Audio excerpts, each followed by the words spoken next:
جب اولاد نے حیا چھوڑ دیا، جب رشتے داروں نے حیا چھوڑ دیا، جب سارے دامن چھڑا کے بھاگے، ادھر سے رب کا پیغام آتا ہے، اے سفید داڑھی والے میرے بندے، اے سفید بالوں والے، اے میرے وہ بندے اب جس کے ہاتھ بھی کام نہیں کرتے، جو مزدوری بھی نہیں کر سکتا، جو محنت بھی نہیں کر سکتا، جو کما بھی نہیں سکتا، اللہ فرماتا ہے ساروں سے مایوس ہو گیا، میں تو تیرا رب ہوں، میں تو تیرا پروردگار ہوں۔ اللہ فرماتا ہے جب سب چھوڑ گئے ہیں، سب رشتہ دار ناتا تعلق توڑ گئے ہیں، اللہ فرماتا ہے تیرا حیا ہم اتنا، تیرا تو تیرا حیا ہے نا، ہم تیری داڑھی کا بھی حیا کریں۔ اللہ فرماتا ہے میں ان عمر کو پہنچ جانے والے اپنے بندوں کا احترام کرتا ہوں، اور رب فرماتا ہے جس کی داڑھی سفید ہو جائے، رب فرماتا ہے میں ان سفید داڑھیوں کا حیا کرتا ہوں۔ اب اللہ کا تو یہ پیغام ہے کہ رب سفید داڑھیوں کا حیا کرے، لیکن اس بندے کو بھی تو حیا کرنی چاہیے نا جس نے سفید داڑھی نہ دی۔ تو کیا رب تو حیا کرے سفید کا، لیکن جو آنے نہ دے، اس کا مطلب یہ ہے کہ وہ رب کا حیا کروانے نہیں چاہتا۔ اللہ دو پہلو ہوتے ہیں نا ہر بات کے، ایک محبت والا پہلو ہوتا ہے، اگر انسان محبت کے قابل نہ ہو تو پھر دشمنی کے قابل تو ہوتا ہے نا۔ دو حالتوں میں سے ایک حالت میں تو ہر وقت بندہ رہتا ہے، یا محب ہوتا ہے یا محبوب ہوتا ہے۔ اگر آپ کا جو ہے آپ محب ہے، مالک ہمارا محبوب ہے، تو کیا محب کا چاہیے کہ وہ اپنے مالک کی مانے؟ یا دوسری طرف اگر آ جائیں تو رب کہتا ہے میں سفید داڑھی کا حیا کرتا ہوں، اور سفیدی کی وجہ سے، اور ایک حدیث پاک میں یہ بھی آتا ہے، ایک حدیث پاک میں یہ بھی آتا ہے اللہ جو میرا بندہ میرے احکامات کی طرف چل پڑتا ہے اور وہ اپنی سفید داڑھی کا حیا کرتا ہے، اللہ فرماتا ہے میں اسے بغیر حساب کی جنت عطا کروں۔ رحمت اللہ دریا الہی ہر دم کبتا دے گا، یہ ایک قطرہ بخشے مینوں کب بن جاتے ہیں، اس کی رحمت تو کا دریا تو پہلا، اور جس عمر میں تجھے سارے چھوڑ رہی ہے نا، وہ مالک گلے سے لگا رہا ہے، وہ کہہ رہا ہے کہہ رہا ہے بہتر، لیکن وہ وقت کب آئے گا کہ جب ہم مالک کی طرف جائیں گے؟ وہ وقت کیسے آنا ہے، کب آنا ہے؟ حضرت مولا علی سے پوچھا کہ آپ جتنی بڑی امیدیں رکھتے ہیں اللہ کی بارگاہ میں زندگی کے ساتھ، آپ نے فرمایا بھائی امیدوں کی کیا بات کرتے ہو؟ مولا علی فرماتے ہیں کہ جب پلک جھپکتا ہوں نا تو آنکھ بند ہوتی ہے، اب پتہ بھی نہیں چلتا، پلک جھپک کے بندہ آنکھ کھول بھی لیتا ہے، فرمایا ڈرتا ہوں، اتنا خوف رہتا ہے کہ کہیں پلک بند ہو پھر کان کو دیکھنے کے لیے دوبارہ کھلے گا، مالک کی طرف سے بلاوا آ جائے۔ اللہ والے فرماتے ہیں کہ اپنی نماز کو پڑھنا ہے نا تو ایسی نمازیں پڑھا کرو، تعدادوں کے چکر میں، لمبے لمبے سجدوں کے چکر میں دکھلاوے کی نہ کرتے جا۔ یا اللہ تیرے محبوب پتہ کیا فرما رہے ہیں؟ حضور فرماتے ہیں قیامت کا دن ہوگا، اللہ تعالیٰ کے فرشتے تمہاری عبادات کو دوزخ کے گندے کپڑے میں لپیٹ کر تمہارے منہ پہ مار دی جائے، اس میں نمازیں بھی ہوں، روزے بھی ہوں، ساری بات بھی ہوں، وہ عبادتیں دوزخ کے گندے کپڑے میں لپیٹ کر منہ پر مار دی جائیں گی۔ یا اللہ وہ عبادتیں نہیں تھیں، اللہ فرمائے گا عبادتیں تو تھیں لیکن اس کے پیچھے مقصد عبادت والا نہیں تھا۔ تیری نماز اس لیے تھی کہ میں نمازی کہہ رہا ہوں، محلے میں عزت پاؤں، تیری نماز کا مقصد یہ تھا۔ روزے تو رکھتا تھا لیکن اس کے پیچھے مقصد رب کی رضا نہیں تھا، لوگوں کے سامنے تقوی والا کہلائے، لوگوں کے سامنے بزرگی والا کہلائے۔ اللہ فرماتا پھر لوگوں کے سامنے تو کہلواتا رہا اور ہم نے کہلوا دیا تجھے۔ لوگوں نے پھر گلی گلی حاجی کے نعرے نہیں لگائے، پھر لوگوں نے گلی گلی جو ہے تمہیں اللہ والا نہیں کہا، پھر لوگوں نے گلیوں میں تمہارے نام کی تختیاں نہیں لگائی کہ تم نیک ہو، تم اچھے ہو، تم فلاحی کام کرنے والے ہو، یہ ساری لگتی بھی رہے لیکن دل کی سوئی رب کی رضا میں رہے تو کچھ نہیں بگڑتا. اور اگر توجہ اس بات کی طرف ہو جائے تو پھر پاس کچھ رہتا نہیں. اللہ فرماتا ہے سارے نہیں لوگوں میں سے کچھ لوگ ایسے ہیں نفسہم ابتغاء مرضات اللہ. اللہ فرماتا ہے جو ہماری رضا کو چاہتے ہیں. لوگوں میں سے کچھ لوگ ایسے ہیں قلیل من عباد الشکور. اللہ فرماتا ہے شکر گزار بندے کم ہیں. لوگ تو سارے کپڑے بنائی ہے انسان کو سے مخلوقات بنائے لیکن قلیل من عباد الشکور. اللہ فرماتا ہے قلیل تھوڑے ہیں عباد البندے ہیں شکور شکر کرنے والے. شکر کرنے والا کی تعداد کم ہے لیکن شکر کا دامن تھام کے رکھنے والوں کو اللہ بڑی عزتیں دیتا بڑی برکتیں دیتا اور وہ اپنی زندگی کے سارے معاملات کو اپنے مالک پہ چھوڑ دے. کشتی تمہیں پہ چھوڑی لنگر اٹھا دیے لیکن چھوڑ کے تو دیکھے نا چھوڑیں گے نہیں. آئیے میں نے جو ہے محمد شاہ آپ کے سامنے تلاوت کی ہے اس کا موضوع بھی یہی ہے کہ حضرت آپ اور میرے کریم آقا صلی اللہ علیہ وسلم نے جب ہجرت فرمائی ہجرت کی رات ہے اور اللہ کا پیغام آ گیا کہ محبوب آپ ہجرت فرما جائیں اور رب کی طرف سے حکم ہے کہ علی کو بستر پر لٹا دیں ابو بکر کو ساتھ لے جائیں. اور آج سے ہم انشاءاللہ اس ماہ میں جمعے جتنے بھی چلتے جائیں گے ہم موضوع شان صدیق اکبر پہ رکھیں گے. حضرت ابو بکر کے جو اسلام کے ساتھ وفائیں ہیں جو اسلام کے ساتھ انہوں نے محبتیں کی ہیں انشاءاللہ اس کا ہم ذکر کریں گے.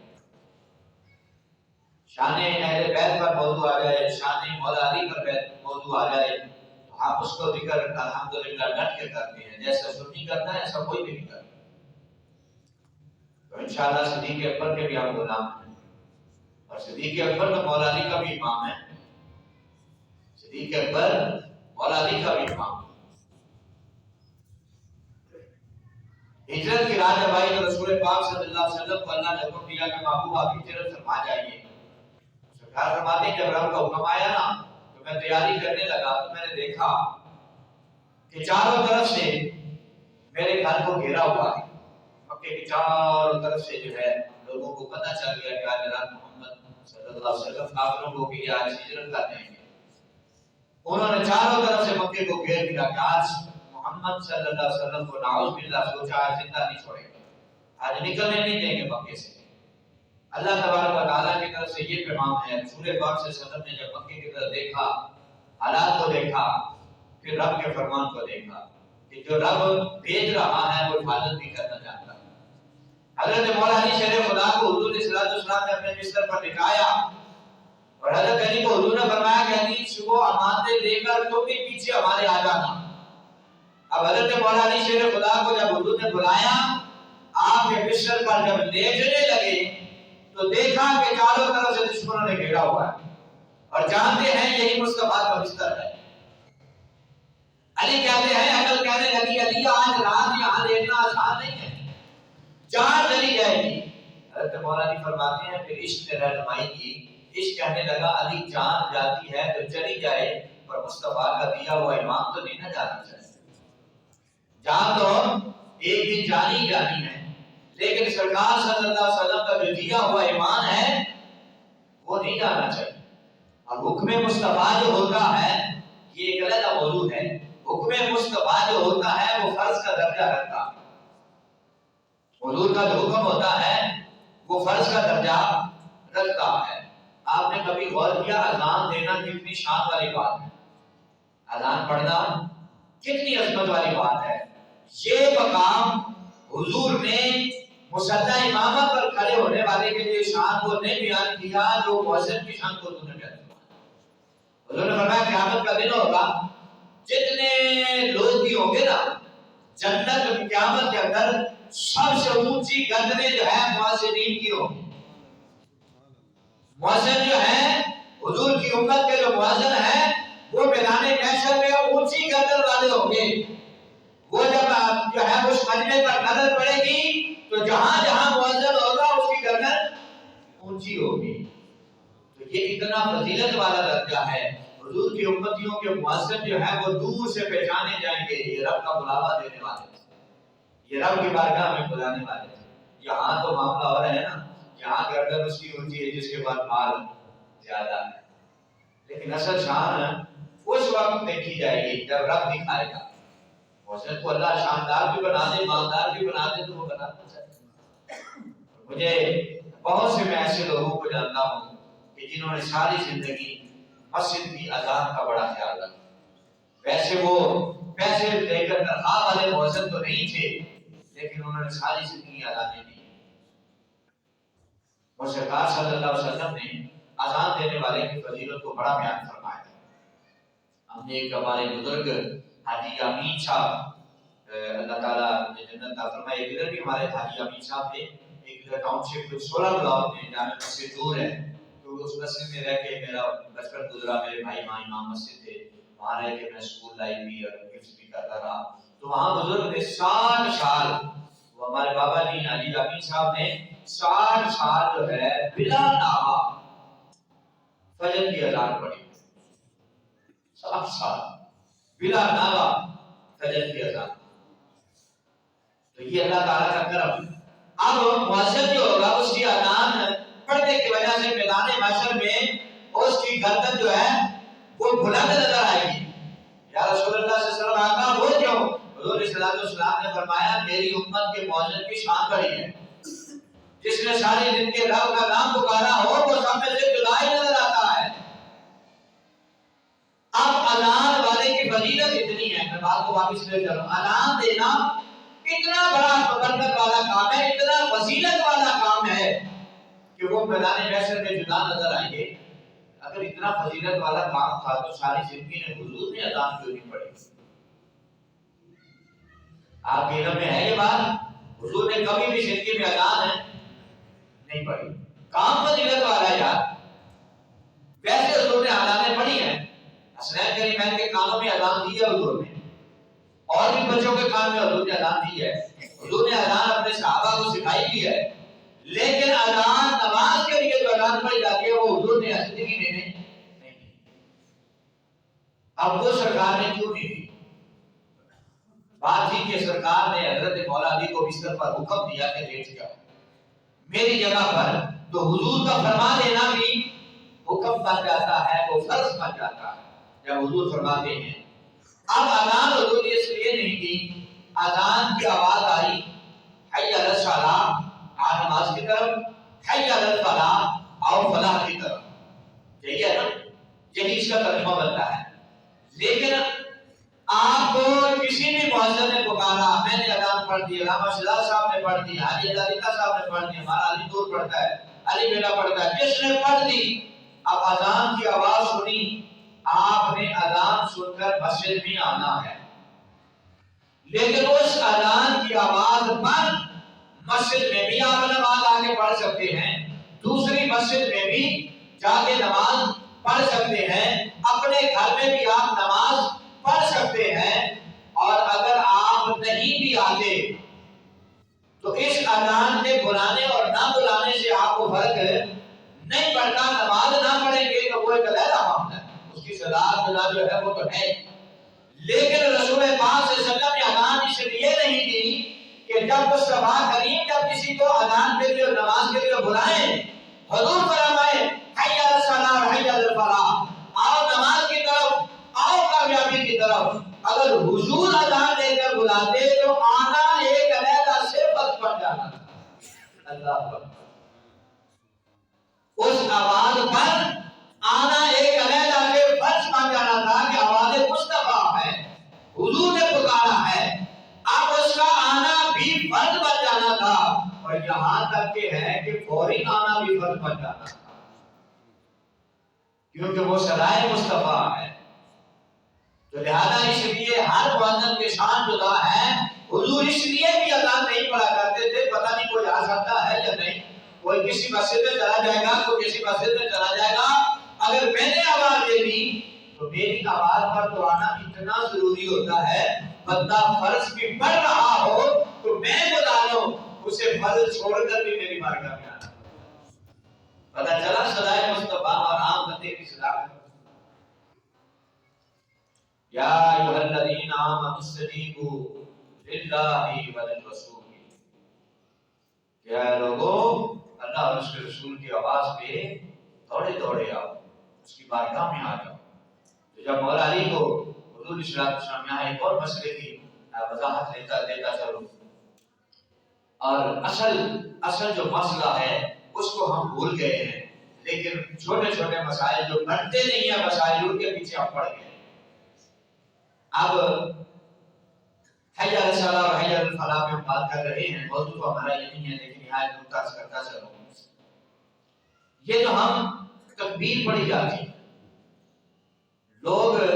کچھ لوگ جو ہے وہ جو ہی تکبیر کے الفاظ آتے ہیں شروع کرتے ہیں اللہ اکبر شروع کیا تو کھڑے ہو جاتے ہیں۔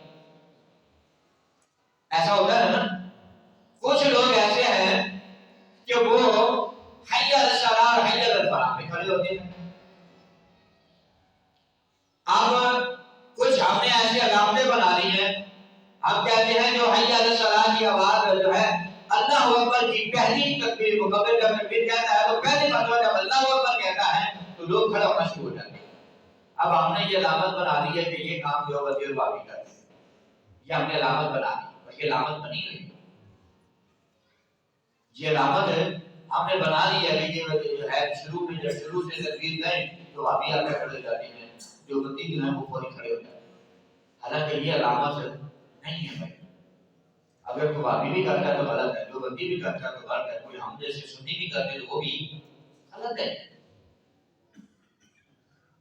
اور ہم نے نشانہ بنا دیا، میں مطلب یہاں پر کتنی دفعہ میں ممبر پہ یہاں پہ اکثر کبھی کبھار کھڑے ہو کر میں کہہ دیتا ہوں سمے درست کر دیں، کبھی کبھار کہہ دیتا ہوں کہ سمے درست کر دیں، تو ہمارے اب سمے درست کرنے سے مراد کیا ہے؟ کھڑے ہو جائے نا، کھڑے ہو کے اپنی سمے کو درست کر دیں۔ اب بعد ہمارے سنی بھائی نا وہ اس بات پہ ناراض ہو جاتا ہے کہ مولوی صاحب نے لوگوں کو صلاح کو پہلے کھڑا کر تکبیروں، مطلب اس بات کی طرف اشارہ دیتے ہیں کہ یہ صحیح معنوں میں جو ہے وہ اہل سنت کا پرچار نہیں کرتے، یا یہ دھیان نہیں دیتے کہ یہ کام تو جو بندی کرتی ہے یہ بابی کرتی ہے۔ تو وہ کہتے ہیں کہ یہ اس معاملے کو بڑا ایزی دیتے ہیں، لیکن حقیقت یہ ہے کہ مسئلے کی سمجھ ہونی چاہیے، مسئلے کا پتہ ہونا چاہیے۔ یہ کوئی مسئلہ نہیں ہے، نہ سنیوں کا، نہ بھابیوں کا، نہ شیعوں کا، نہ دیوبندیوں کا، نہ ہمارا سنیوں کا، یہ کوئی مسئلہ نہیں ہے کہ آپ جو ہے اللہ اکبر پر کھڑے ہو یا حی علی الصلاۃ پہ کھڑے ہو یا حی علی الفلاح پہ کھڑے ہو۔ اور سچ بتاؤں اگر اس کی حقیقت پڑھ جائے نا تو کئی لوگوں کو ویسے ہی تکلیف ہو جائے۔ اس مسئلے کی جو اصل ہے، جس امام پہ اعتراض کر رہے ہو کہ یہ کیسے کھڑا ہو گیا، یہ ایسے کر دیا، یہ ایسے کر دیا، یہ حقیقت میں تو یہ مکبر کا تکبیر پڑھنے والے کا اصل میں شان امام دکھانا ہے، امام مسجد کی شان بتانا ہے کہ جو تمہارا امام ہے اس کی اللہ تعالیٰ نے اسے فضیلت کا عطا فرمائی ہے، اور یہاں کھڑے ہو کے امام پر اعتراض کرنے والے۔ اب اس کا مسئلہ بھی سن لیجیے، اس کا طریقہ کیا ہے کہ کب کھڑا ہونا چاہیے اور کیسے کھڑا ہونا چاہیے، اور کسی مسئلے کا یہ معاملہ نہیں ہے۔ اگر امام مسجد، اصول یہ ہے، اصل طریقہ یہ ہے کہ امام مسجد کی سنتیں گھر سے ادا کر کے آئے، سنتیں گھر سے ادا کر کے آئے۔ آج اگر امام مسجد گھر سے سنتیں ادا نہیں کر کے آتا تو وہ یہاں آ کر پڑھتا نہیں ہے، تو لوگ ایسے شاید کرتے ہیں پتہ نہیں انہیں گھر پڑھی ہوئی ہے کہ نہیں پڑھی، کہتے ہیں یہ نہیں کرتے لوگ، اور میں نے یہ سیاپا 15 سال کیا ہے، ہمیں پتہ ہے۔ لوگ یقین نہیں کرتے کہ اس نے پتہ نہیں گھر میں پڑھی ہوگی یا نہیں پڑھی ہوگی، وہ بیچارے کو اگر سنت کا موقع مل رہا ہے، اور پھر نمازی حضرات یہ کہتے ہیں، اب میں اس لیے کھل کے بات کر رہا ہوں کہ میں امام نہیں ہوا، کہ میں 5 وقت کی نماز آپ کی نہیں پڑھا کروں، میں اس لیے کھل کے بات کر رہا ہوں، میں آپ کو صحیح مسئلہ بتا رہا ہوں۔ اگر وہ پڑھ کے آیا تو ویسے شک ہو گیا کہ پتہ نہیں پڑھی ہوگی یا نہیں پڑھی ہوگی، پھر ہم کہتے ہیں یار مہربانی ذرا ہمیں پتہ نہیں ہوتا کہ امام صاحب پتہ نہیں ہے بھی کہ نہیں، ذرا 5 منٹ پہلے آ کر بیٹھے ہوں۔ جس نے یہ کہا امام 5 منٹ یا 10 منٹ آ کر پہلے بیٹھے، حالانکہ اس کا آ کے بیٹھنا اجر کا باعث ہے، ثواب کا باعث ہے، اچھی بات ہے، لیکن اصل مسئلہ یہ نہیں ہے، اصل مسئلہ یہ نہیں ہے، اصل مسئلہ یہ ہے کہ رسول پاک صلی اللہ علیہ وسلم کا طریقہ کار کیا تھا امامت کا، کہ جب امام جو ہے وہ کبر تکبیر کہے، اب تکبیر پر اگر امام آ رہا ہے پیچھے سے، تکبیر کا نماز کا ٹائم ہو گیا، اگر امام آ رہا ہے، اب یہ میں مسئلہ بتا رہا ہوں کہ کب کھڑا ہونا چاہیے اور کب نہیں کھڑا ہونا چاہیے۔ اگر آپ کا امام پیچھے سے آ رہا ہے تو جب جس شخص سے وہ گزرتا آئے گا، فوری جو ہے وہ صف والے لوگ کھڑے ہوتے جائیں گے کہ امام آ گئے۔ اب بتائیے یہاں امام کی فضیلت ہے کہ نہیں؟ مصلی پہ جو کھڑا ہو رہا ہے اس کی شان ہے کہ نہیں؟ رسول پاک نے فرمایا جس شخص سے وہ پیچھے سے اگر آ رہا ہے، پیچھے والوں کو چاہیے کہ امام کے آنے کا وقت ہو گیا ہے، وہ پیچھے سے لوگ کھڑے ہوتا شروع ہو جائیں۔ جس شخص سے امام گزرتا جائے، مقتدی کو چاہیے کہ وہ کھڑا ہوتا جائے۔ اب حی علی الصلاۃ حی علی الفلاح والا معاملہ کوئی نہیں۔